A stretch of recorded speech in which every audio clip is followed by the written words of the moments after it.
നമ്മൾ ആദ്യമായി സംസാരിക്കുന്ന വാക്കുകൾക്ക് നമ്മുടെ ചിന്തകളെ തന്നെ രൂപപ്പെടുത്താൻ പറ്റുമോ? 20-ാം നൂറ്റാണ്ടിലെ ഒരു മഹാനായ കവിയായിരുന്നു വള്ളത്തോൾ നാരായണമേനോൻ. അദ്ദേഹത്തിന്റെ എന്റെ ഭാഷ എന്ന കവിത പറയുന്നത് അതാണ്.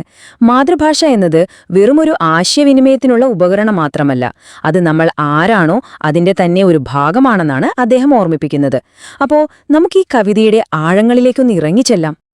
നമുക്ക് നേരെ കവിതയുടെ ഹൃദയത്തിലേക്ക് തന്നെ കടക്കാം.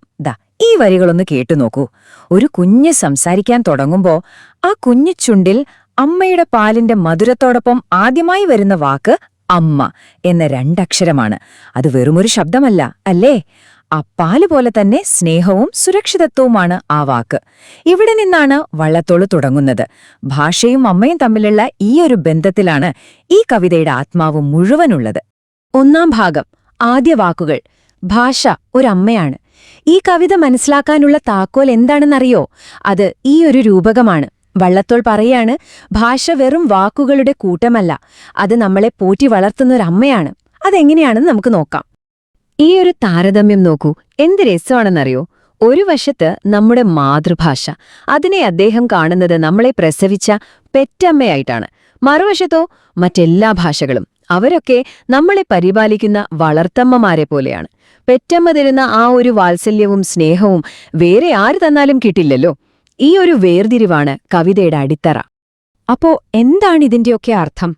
സിമ്പിളായി പറഞ്ഞാൽ, ഒരു കുഞ്ഞിന് അമ്മയുടെ മുലപ്പാൽ എത്രത്തോളം പ്രധാനപ്പെട്ടതാണോ അത്ര തന്നെ പ്രധാനപ്പെട്ടതാണ് ഓരോ വ്യക്തിക്കും അവന്റെ മാതൃഭാഷ. അത് നമ്മുടെ വൈകാരികവും ബൗദ്ധികവുമായ വളർച്ചയ്ക്ക് വേണ്ട ഏറ്റവും അടിസ്ഥാനപരമായ പോഷണം തരുന്നു. മറ്റു ഭാഷകൾ നമുക്ക് ഒരുപാട് അറിവുകൾ തന്നേക്കാം, പക്ഷേ ഈ ഒരു അടിസ്ഥാന പോഷണം തരാൻ മാതൃഭാഷയ്ക്ക് മാത്രമേ കഴിയൂ. ഈ വരികൾ കേൾക്കുമ്പോഴാണ് ആ ആശയം നമ്മുടെ മനസ്സിലങ്ങോട്ട് ഉറയ്ക്കുന്നത്. നമ്മുടെ മനസ്സിനും ആത്മാവിനും പൂർണ്ണമായി വളരണമെങ്കിൽ മാതൃഭാഷയാകുന്ന ആ വേരുകളിൽ നിന്ന് സ്നേഹവും അറിവും കിട്ടിയേ തീരൂ. ആ ഒരു ബന്ധമില്ലാതെ ഒരു വളർച്ചയും പൂർണ്ണമാവില്ലെന്നാണ് കവി പറയുന്നത്. രണ്ടാം ഭാഗം, ഹൃദയത്തിന്റെ താക്കോൽ യഥാർത്ഥ ഗ്രാഹ്യത്തിലേക്ക്. അപ്പോ മാതൃഭാഷ നമുക്ക് വേണ്ട പോഷണം തരും എന്ന് മനസ്സിലായല്ലോ. പക്ഷേ കഥ അവിടെ തീരുന്നില്ല. അതിനപ്പുറം നമ്മൾ പഠിക്കുന്ന അറിവിനെ നമ്മുടെ ഹൃദയത്തിന്റെ ഭാഗമാക്കി മാറ്റാൻ അതിന് എങ്ങനെയാണ് കഴിയുന്നത്? അതാണ് കവിതയുടെ അടുത്ത ഘട്ടം. കവി നമ്മളോട് ഒരു പ്രധാനപ്പെട്ട ചോദ്യം ചോദിക്കുകയാണ്. ഒന്നാലോചിച്ചു നോക്കൂ. ശാസ്ത്രമായാലും കലയായാലും ഏതൊരു വിഷയമായാലും അത് നമ്മുടെ തലച്ചോറിൽ മാത്രം ഒതുങ്ങി നിൽക്കാതെ നമ്മുടെ ഹൃദയത്തെ സ്പർശിക്കണമെങ്കിൽ എന്തു വേണം? എന്താണതിന്റെ താക്കോൽ? വള്ളത്തോൾ അതിനൊരു ഉത്തരം തരുന്നുണ്ട്. അതൊരു പ്രക്രിയയാണ്. ഒന്നാമത്തെ കാര്യം, അറിവ് സ്വന്തം ഭാഷയിൽ തന്നെ കേൾക്കണം. അങ്ങനെ കേട്ടാലോ, അത് നേരെ നമ്മുടെ ഹൃദയത്തിൽ ചെന്ന് തട്ടും. ഉപരിതലത്തിൽ തങ്ങി നിൽക്കില്ല. അവിടെ നിന്നാണ് നമ്മുടെ ആത്മാവിന്റെ ഭാഗമായി അത് മാറുന്നത്. ഹൃദയത്തിലേക്കുള്ള ഈ വഴി മാതൃഭാഷയിലൂടെ മാത്രമാണുള്ളത്. ഇതൊരു വലിയ വ്യത്യാസമാണ്. മറ്റു ഭാഷകളിലെ വാക്കുകളോ, അവ വെറും പുറമേയുള്ള വെള്ളത്തുള്ളികൾ പോലെയാണ്. നമ്മുടെ ശരീരത്തിൽ വീണാൽ ഉള്ളിലേക്ക് ഇറങ്ങാതെ അവിടെ തന്നെ നിൽക്കില്ലേ? അതുപോലെ ഒരു പക്ഷെ നമ്മുടെ തലച്ചോറിന് വിവരങ്ങൾ നൽകാൻ അവയ്ക്ക് കഴിഞ്ഞേക്കാം. പക്ഷെ ആത്മാവിനെ മാറ്റിമറിക്കാൻ മാതൃഭാഷ തന്നെ വേണം. ഈ പറയുന്ന ആശയമെല്ലാം ഒരൊറ്റ വരിയിൽ എത്ര മനോഹരമായിട്ടാണ് കവി പറഞ്ഞു വെച്ചിരിക്കുന്നതെന്ന് നോക്കൂ. സ്വന്തം ഭാഷയുടെ ഒരൊറ്റ തുള്ളി ഹൃദയത്തിൽ പതിച്ചാൽ മതി, നമ്മുടെ ഉള്ളിലെ ആത്മാവ് വികസിക്കാൻ തുടങ്ങും. മൂന്നാം ഭാഗം, ഒരു കർമ്മപദ്ധതി. നമ്മുടെ ഭാഷാഗൃഹം പണിയാം. ഇതുവരെ കവി സംസാരിച്ചത് നമ്മുടെ ഉള്ളിലുള്ള കാര്യങ്ങളെക്കുറിച്ചാണ്, അല്ലേ? ഒരു വ്യക്തിപരമായ അനുഭവത്തെക്കുറിച്ച്. എന്നാൽ ഇനി കവിതയുടെ സ്വഭാവം അങ്ങോട്ട് മാറുകയാണ്.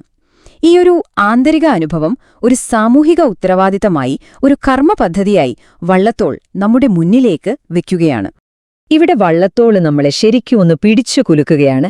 നമ്മുടെ പാരമ്പര്യത്തെ ഓർമ്മിപ്പിച്ചുകൊണ്ട് അദ്ദേഹം ഒരു വെല്ലുവിളി ഉയർത്തുന്നു. രാമായണം പോലുള്ള ഇതിഹാസങ്ങൾ സംഭാവന ചെയ്ത ഒരു സംസ്കാരത്തിന് നമ്മുടെ ഭാഷയെ വളർത്താനുള്ള കഴിവില്ലെന്ന് പറയാൻ ആർക്കാണിവിടെ ധൈര്യം? ഇത് വെറുമൊരു ചോദ്യമല്ല, നമ്മുടെ അഭിമാനത്തെ തൊട്ടുണർത്തുന്ന ഒരു ഓർമ്മപ്പെടുത്തലാണ്. വെറുതെ പഴയ കാര്യങ്ങൾ പറഞ്ഞ് അഭിമാനിച്ചിരുന്നാൽ മാത്രം പോരാ. ഇപ്പൊ നമ്മൾ എന്തു ചെയ്യണം? അതിന് വ്യക്തമായ ചില നിർദ്ദേശങ്ങൾ അദ്ദേഹം തരുന്നുണ്ട്. മടി പിടിച്ചിരിക്കുന്നത് നിർത്തി നമ്മുടെ ഭാഷയുടെ തറവാട്ടിൽ അതിന്റെ സമ്പത്ത് വർദ്ധിപ്പിക്കാനായി നെറ്റി വിയർക്കുന്നതുവരെ പണിയെടുക്കാൻ അദ്ദേഹം ഓരോ മലയാളിയോടും ആവശ്യപ്പെടുകയാണ്. ഈ കഠിനാധ്വാനത്തിന് ഒരു വലിയ ലക്ഷ്യമുണ്ട്. എന്താണെന്നറിയോ? കേരളം അറിവിന്റെ ഒരു കേന്ദ്രമായി മാറണം എന്നൊരു സ്വപ്നം.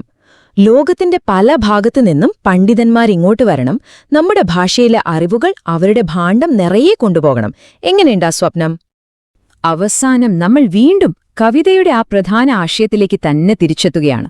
ഒരു വ്യക്തിയുടെ വളർച്ചയിൽ തുടങ്ങി ഒരു നാടിന്റെ തന്നെ വലിയ സ്വപ്നത്തിലെത്തുമ്പോഴും എല്ലാത്തിന്റെയും കേന്ദ്രം ആ ഒരൊറ്റ തുള്ളി തന്നെയാണ്, നമ്മുടെ ഹൃദയത്തെ തൊടുന്ന സ്വന്തം ഭാഷ. വീട് പോലെ നമുക്ക് തോന്നുന്ന വാക്കുകളാണ് ലോകത്തിലെ ഏറ്റവും ശക്തമായത്.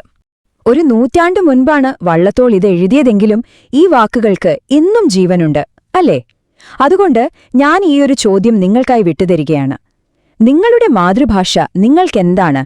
അത് വെറും വാക്കുകൾ മാത്രമാണോ? അതോ നിങ്ങളുടെ സ്വത്വത്തിന്റെ, നിങ്ങളുടെ ഹൃദയത്തിന്റെ തന്നെ ഭാഗമാണോ? ഒന്ന് ചിന്തിച്ചു നോക്കൂ.